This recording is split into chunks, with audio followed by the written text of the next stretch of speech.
At what scale do you think that's needed? How many restaurants? How many brands? Like at what scale are we talking about here? Man, Jim, I would love to have you answer that one. You're on the hot seat, Isaac, not me.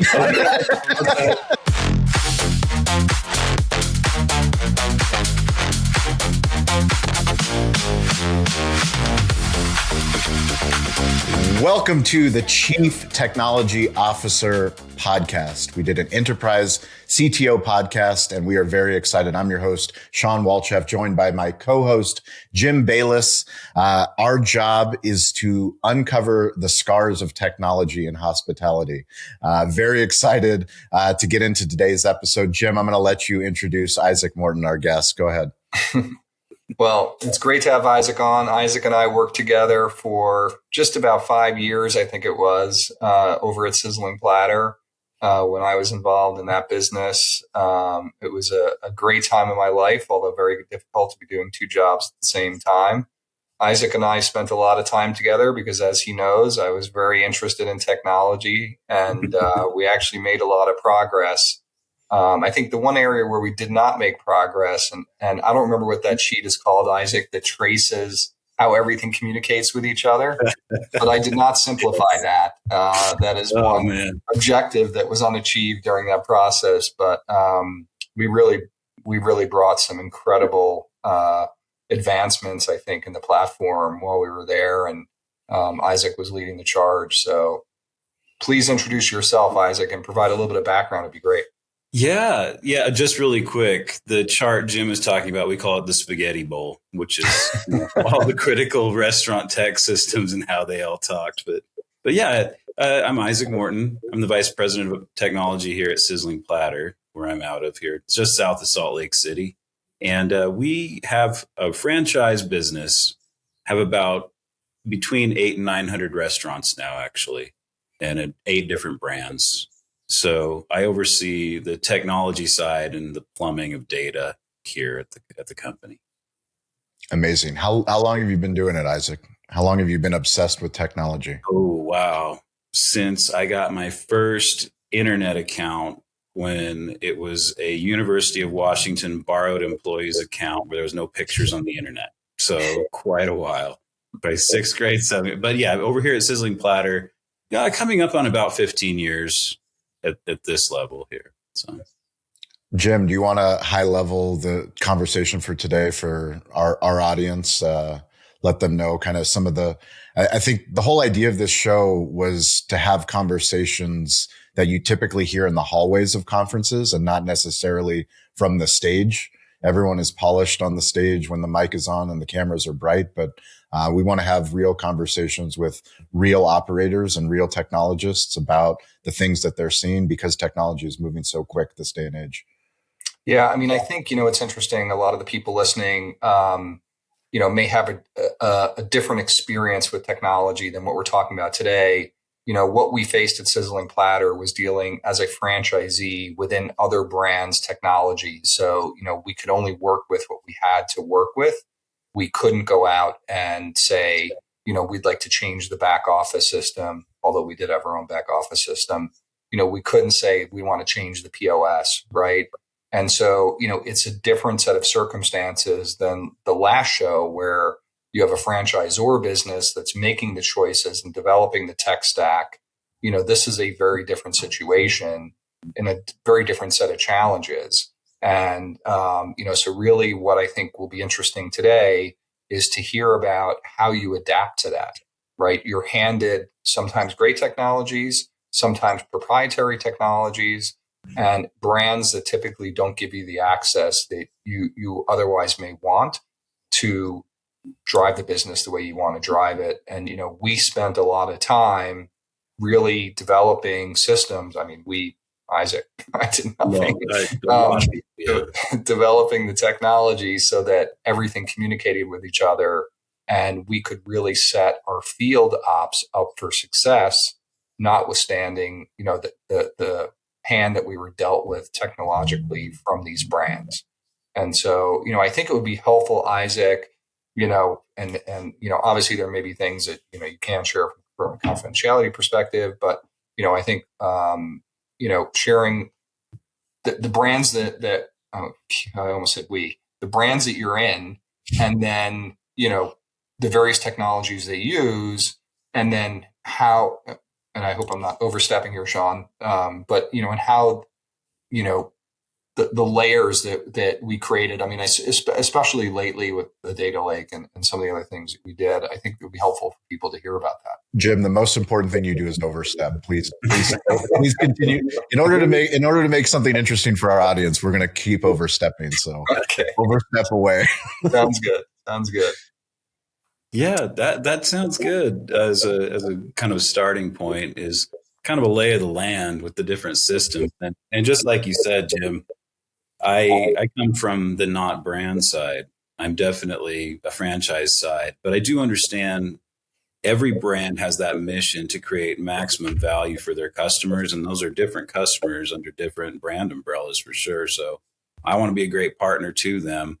Part of that means accepting those limitations. And you have 8 brands, feels like trying to ride 8 motorcycles in the same direction to get to that unified layer where all of the data is there to give you meaningful and actionable insights. And at the end of the day, you got to start with the data.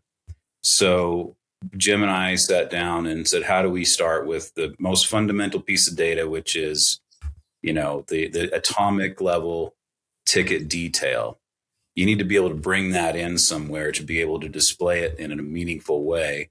And so with our brands, they're using all different point of sales, all different time and attendance, all different labor scheduling, all different restaurant back offices. So we had to make one hill to die on, and it was a good decision for us, which is, let's put the restaurant back office in place across all of the different brands so it's unified. And because you might get a different type of back office. You might be getting your crunch time, Altimetrics, MBO, R365. Those come with your technology spend with that brand. But for us, it was so much more strategic to layer our own choice of back office into those stores. So then you're faced with, how do we collect this point of sale data? We've got a lot of brands have moved to utilizing third parties to develop an in-house proprietary point of sale. We've seen that a lot lately. And a lot are moving from highly complex solutions over to more full-featured, all-in-one solutions where they don't have that ability. I'm dancing without saying too many names. I think it's plain to say, it's public knowledge. If you walk into a restaurant, though, if you go to like a Little Caesars, you'll find their Caesar Vision system. If you're going to a Jersey Mike's, they have their own proprietary system. If you go to other stores, though, like Jamba or Cinnabon, they're moving over to Q. And of course, Wingstop, you've got like Aloha. So you have to become a pseudo expert at these different platforms at how to get data out of them. And it's the hardest part, really, is getting that data. So if you can find a way, some brands, you're going to get really clean API, grab a bunch of data that you need for everything you want. Sometimes you're going to go grab files off of a daily dump. Sometimes it's smoke signals and carrier pigeons integration. So, but what you work with is what you have. And that's what you need to do to get it all into one place under one roof. That was kind of when Jim and I, going in about 2021, decided to spin back up a data warehouse and start bringing all of that data back in. Having Rosnet was nice because they would do a lot of the dirty work for us of grabbing that data where they could, putting in a really structured, really clean format, so that people on my team here were then able to, instead of reach out to all these different points of sale, they were able to eventually reach to Rosnet to grab it on a pretty great cadence to bring it to, a data lake so that you could start getting pictures and meaning out of it. So, yeah, I'd say that's kind of was the big thing, is getting the data in place from all these different sources, getting it into a really normalized and structured fashion, so that you could then do stuff with it to get real action out of it. At the drive-thru, small changes add up fast. A few cents here and there across thousands of orders, and you're talking real money. Recently, we ran a full-cycle experiment with a national QSR brand using Checkmate digital menu boards, side by side against the baseline. Same stores, same time frame, and in just 30 days, average check size increased by nearly $1. That's about a 6% lift. No extra labor, no slower lines, just digital menu boards surfacing the right add-ons and offers at the right moment. If you want your menu working as hard as your team does, learn more at itsacheckmate.com. Yeah, and we really had two goals in mind. One was to provide actionable data to the field, right? The real-time operational, how's the business performing, what pivots or redirects the general managers need to take on a hourly, daily, weekly basis. So feeding them information in a format that was really spoon feeding so that, it's not them going, grabbing, trying to figure out, pulling down, comparing.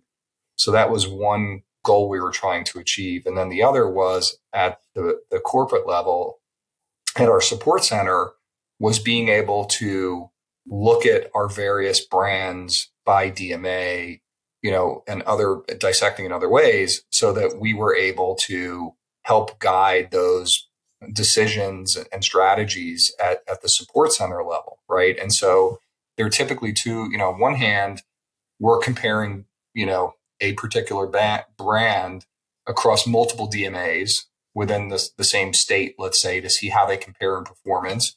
Whereas a general manager is looking at a completely different set of data that's isolated to their own unit. And so, you're pulling the data from the same place. It's all coming, as Isaac said, up into this lake, but we're dissecting it differently for different purposes.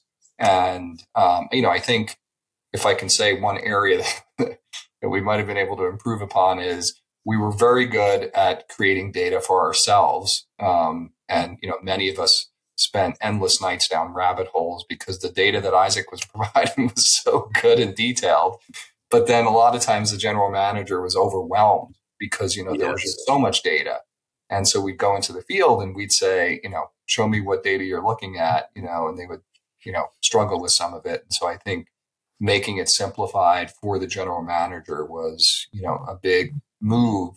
And one thing I give Isaac and the team a lot of credit for was being able to do that because, it's more challenging. What they say the geniuses can take something very complicated and describe them very simply. And, I think that's part of the objective of bringing in so many sources and distilling it down. I'll give one example of the challenge in dealing with brands. We onboarded one brand that we brought on, I think in 2023 or so. And that brand wanted to make sure that you took inventory in their system so that they could track it and make sure that, you were managing your inventory correctly, that, you were not doing anything nefarious. Well, we, of course, had already had our own inventory system, that was Sizzling Platter inventory that worked very well. We actually, if I remember correctly, Isaac, we had to run both simultaneously to both fill the brand and operate our system. Isn't that correct? It is. We were doing, we had two sets of counts. Double inventory? I don't know if there's anything that sounds worse than that. Yeah. Isn't it enough to do one? Yeah. What we ended up doing with that is we ended up working with Crunch Time. And this was hilarious because I had to put Crunch Time and Rosnet in the same room together and say, we want to take our inventories in Crunch Time, but then we want to give that to Rosnet. So they had to cross that DMZ line and work together so that we only had a single inventory being done in those stores. It was great. It worked out. How do you have those difficult conversations? Because as operators and working with brands, there are going to be time. I mean, when we're talking about restaurant tech and enterprise restaurant tech, so many solutions have competing solutions. How do you have those difficult conversations? I beg. No, no. A lot of it has to do with the partners that you align with. And I didn't say solution. I said partners. You need to have people that are on your side on both sides of the fence. And I think that with our brands, we really do. Jim knows this. We really strive to be good partners. And with the providers, the software provider partnerships, we've been able to, at times have to pay some money, be willing to give and take, a little quid pro quo on the ideas that we have. We know it. We know that a lot of these systems that we're involved with, their main customers, their main franchisees are, mom and pop or up to 10 store operators. We have a much different set of need and strategy. So I come in, knowing that's who we are. I don't try to pretend we aren't, but I also want to make sure that it's beneficial for them mutually to be able to work with me so I can continue, building stores and being a better customer, a bigger one. And that does help too. And that doesn't work for everybody. We generally come in and try to become a key player in every franchisor's system. So, Isaac, can you talk about the information flow, just so that, the listeners can hear exactly how it flows? And just so everybody knows, our end product is a Power BI. I don't want to say report because there's a bazillion of the reports on our dashboard. Sure. Dissect the data anyway, but starts at the store level and kind of how it ends up there. Yeah. So if you just consider all the data is available differently, we currently have a data services team that brings that to either sometimes they're bringing it to a staging place for Rosnet to grab it, or Rosnet is reaching out directly with their partnerships with the brands and point of sale providers, bring that data in. Once that is at Rosnet, we then have to move it to a data warehouse, which we have it up in Azure. Which could be any cloud provider, and you wouldn't even need to use a data team to do this. There's other solutions like Data Lakehouse, Fivetran, or Evo.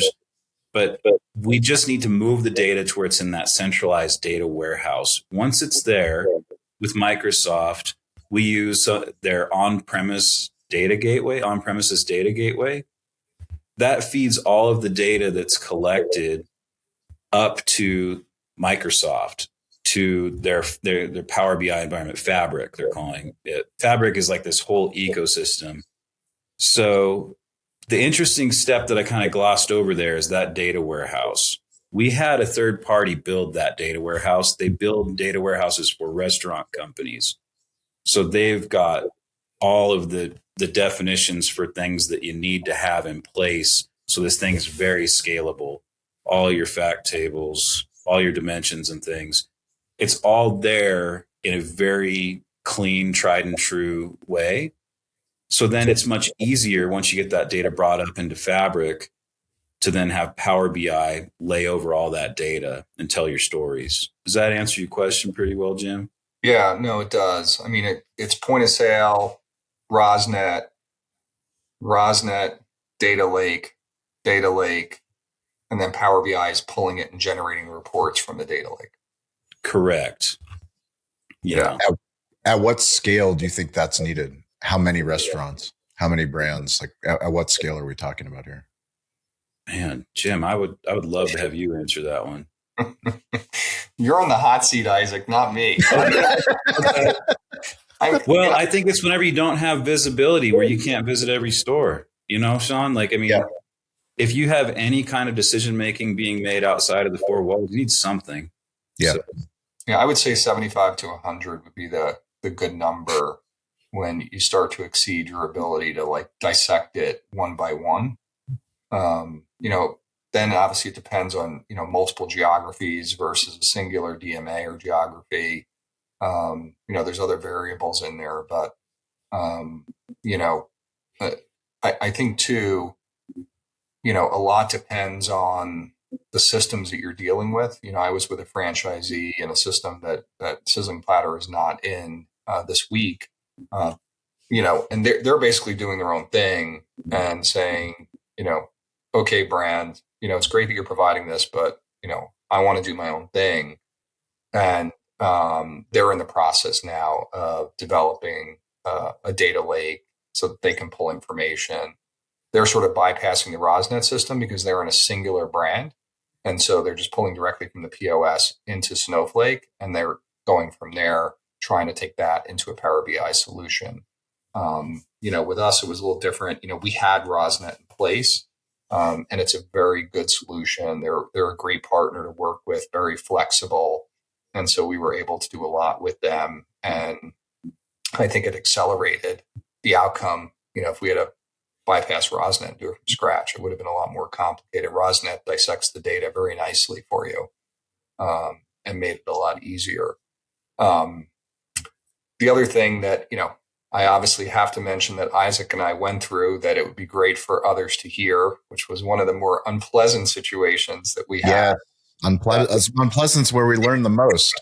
When we fall down is when we learn the most. We learned we didn't want it to happen again, but we were hacked pretty heavily in 2021, 2020. When was it, Isaac? Do you remember? Oh, I have PowerPoints on this even. It was basically at the end of 2020. It was a heck of a time. Yeah. We, Isaac got the call at around 4 or so in the morning, I think. I got the call a little bit after that. And, we had, keep in mind, we have our own timekeeping system, labor system. So for us, when our system gets hacked, we lose access to schedules. And so when you go to pay somebody and you don't know what hours they worked, you can only imagine. And the scale we were at back then, we probably had, I would say, 500 restaurants, probably, something plus or minus. Sounds right. And so, the system went down. Isaac, I think you slept in the office for several weeks, didn't you? Or it was cars, offices, and data centers. Yeah, it was a good time. Yeah, it was a tough time. We were hacked by a Ukrainian hacker, and what was interesting is, they have a person come in that's kind of like the wolf in Pulp Fiction, where he comes in and he's like, all right, you wash the car and I'm going to do this, right? You get a guy like that who comes in and it's like, okay, we're going to control, we have this person over here. They're going to control the negotiation with the hacker. Isaac, you're going to focus on doing this. We're going to find out where they're looking in your system. It was amazing. And, they go through the negotiations with the hackers, and they share the correspondence. They pretend like they're a low-level IT person, and they say, hey, my boss will kill me. I can't give you gazillions of dollars of Bitcoin. I'm sorry, and then, eventually we worked something out and we were able to get it back. The biggest challenge was a lot of the GMs had to take pictures of the posted schedules in paper, get them to the support center so that we could, isn't that right, Isaac? So we could pay people. And, we obviously, erred on the side of overpaying versus underpaying in a situation like that. But it was an incredible undertaking. And then what happened, Isaac? They gave it back, and it still wasn't they don't give it back to you and then you turn it back on again. Yeah. So although you can pay for the keys to decrypt your data, if a database server gets encrypted while it's running, you're rebuilding it. You don't just decrypt it and you're good. And also, it's kind of shoddy how they put together the decryption. So we had to, you kind of come in and you get an army of help.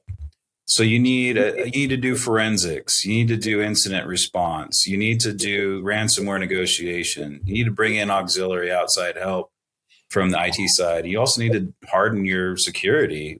So one of the groups we use actually decompiled this thing they sent us, found the actual key, and then custom made one that actually worked. But, these guys were on our network for 6 weeks before they made a move. And they're spending all that time as a result of the forensic investigation, they're spending all that time finding out what you have and where you have it so that they can hold you. And it was terrible. But I say all that to say that, with AI, the dwell time of a threat actor being on your network has gone from something like 12 weeks down to, I think it's 28 seconds before they take you out, is what I heard last week. So it's something you can't mess around with. And there were a lot of control gaps that had to be fixed in hindsight. So yeah, definitely. I am an expert by experience at this point. If someone's listening to this, like, and they run an enterprise organization with hundreds of restaurants, like what can they do today? Absolutely. To make sure they don't have to sleep on the office floor to get through a Ukrainian hacker hostage negotiation. Pay your restaurant employees. 100%. That's a good question. And the biggest bang for the buck out there is to get an EDR software, and it just stands for Enterprise Detection and Response. It is way more than, like, if you think back to antivirus or even UTM, people said all these different acronyms are flying around. This is the one you want. These are brands like CrowdStrike, or there's Huntress, but it ends up being more economical than you would realize because it would have stopped everything before anything happened. There's, of course, there's a million things you should do because security is so layered, but that is the one most meaningful piece of the puzzle that I know of, is making sure you have that. And a lot of the smaller companies are going to be a Microsoft shop, right? So they might get the nicer version of Defender, might be a great alternative to like a CrowdStrike. So, and I would say, even though it's expensive, get cyber insurance. We had it, and we were covered, and they were the one that brought in, they had the wolf that came in and quarterbacked everything. We wouldn't have known where to find that person. Wow. They bring in all the resources to help you. And I think now with the threats that are out there, and you see hospitals getting taken out, and even casinos that you would think could afford best in class security, it's tough. And so that insurance pays for itself pretty quickly. It's fascinating. Something that we've paid for on a tiniest level with our 3 restaurants, but I know, I knew 5 years ago that cyber insurance was important. And I can only imagine now, hearing stories like this, especially with large enterprise brands, how important that type of coverage is, and that it's probably going to get more expensive as we go, right? Yeah, absolutely. And then, I think it'd be helpful too, Isaac, maybe to just talk about, anything now that we're doing at the store level, whether it's vision technology. I know we tested one from South Korea that may be worth sharing. Some of the cool stuff that we tried, even if some of it worked and didn't work. Yeah, I think that it's interesting because with it, in general, these solutions, it's been consolidating down to a few key players for a few years, right? So you've got with speed of service, that was a big initiative that was awesome for us. We were able to see, using Vision AI with a company that's called Berry AI, that when people were coming in, how long it took for them to be able to place an order, how long the order took to place, how long the food took to get there. And if anybody walked out of the lobby, and then we said, well, hey, we can do it inside a lobby. Can you help us with our drive-throughs? Well, sure. We can replace the drive-through timers and just start looking at cars and do the same thing. And then you're not just measuring the car once it hits the pedestal. You're actually able to see when they drive off, when they see the lines too long. And a lot of this led to giving us information we needed on where do we need to be really thinking about new stores. You worry about cannibalization in a market by filling it in too dense. But if you know that you have a store where 20% of your business is walking away at peaks, that's a great opportunity to try to put in another spot right in that same demographic area there. So that was really useful for us. Something I'm looking at now is using Vision AI with a Nomad Go, like a back of house system where you take an iPad Pro and you kind of walk around your different areas, and it's all these devices all of these products are known with Vision AI. So it can cut your inventory times way down from an hour to 20 minutes on average. But what's amazing to our people as we're trying to get into this test is that the 95% accuracy on counts, which is amazing. So those are two really big pieces that I think I'm focusing on. Also, Jim, can you share? I met the Nomad Go team and I did a product demo. I'm super excited from a small store standpoint. I can only imagine from a big store and stores that are doing double inventory, how impactful Nomad Go will be on operations. Can you share just a little bit more about what Nomad Go is? Yeah, sure. We're just in the initial talks with them, but they're the ones who came in, started out of Seattle. They came into Starbucks and revolutionized their inventory. They're in over 11,000 locations now, so it's tried and true. So you don't have to be bleeding edge to work with that solution, just kind of more cutting edge, which is nice. They've done a lot of learning, and a lot of the pain points have been removed with them. But yeah, they'll help you get an inventory done in a hurry with an iPad Pro with the LiDAR tech on it, and also having a library of every SKU you have. It knows what it is. It can count it all up, and it's pretty impressive products. So yeah, for those that don't know, you basically hold the iPad up to your back of the house as you're taking inventory, and it's recording how many of each of the products you have on the shelf, whether it's in the cooler or dry storage. And so instead of sitting there and counting it, it's using vision technology to count it for you. Amazing. Yeah. It's great stuff. And Barry was great because, we had a Little Caesars business where, call it 70% was, were people walking in, ordering from the counter and leaving. It's the hot and ready people coming and grabbing a pizza and going.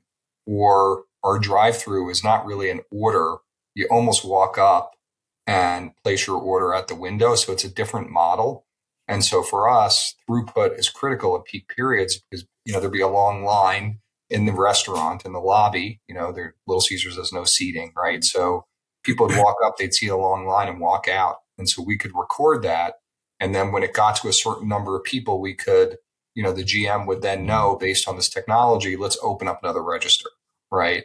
And so that vision gave us those insights. We found out actually there was a day where we were underperforming more so than any other 2-hour time slot during the week that we weren't even aware of, that it quickly brought to our attention through this vision technology we never would have known otherwise. So, there's some cool stuff out there now that can really help you improve the business and take labor away or improve guest experience. Amazing. Any other questions for Isaac before we let him go? Jim, thank you for bringing Isaac onto the show. For me, this is, I knew this show would be phenomenal to be able to sit in the seat and learn from you, Jim, number one, but the people that we're going to be able to bring on this show. If you guys are watching, if you're listening and you have a chief technology officer that we should highlight, that we can learn from, please send me an email, Shawn@calibbq.media. We'll get them booked onto the show. Special shout out to Checkmate for believing in this project, for allowing us to get these great minds together. Jim, any words of wisdom before we go and let Isaac go? No, just remember that we had the Easter flip last week. And so 2 weeks, we're going to have a great weekend for those that do more poorly or better on Easter. There is definitely going to be a flip flop for those in the restaurant business, just so you know. Isaac, any parting words? Oh, just appreciate it, Shawn. And I'm going to be down in Southern California at the end of May here, and I've never got to visit Cali Barbecue. I'm going to eat an entire tailgater feast for 4 in front of my family. You got a deal. Please let me go and let me know. And anybody that's watching or listening, nothing makes me more happy than somebody that's listened to a podcast that sends me a message. And we're off the beaten path in Spring Valley, but I promise you an experience. I promise you some phenomenal barbecue. Nice. Thank you for taking the time, Jim. We'll put links to Jim's LinkedIn and Isaac's LinkedIn in the show notes. You guys can reach out to me anytime. As always, stay curious, get involved, and don't be afraid to ask for help. We appreciate you, Jim and Isaac. You guys have a great day. Bye.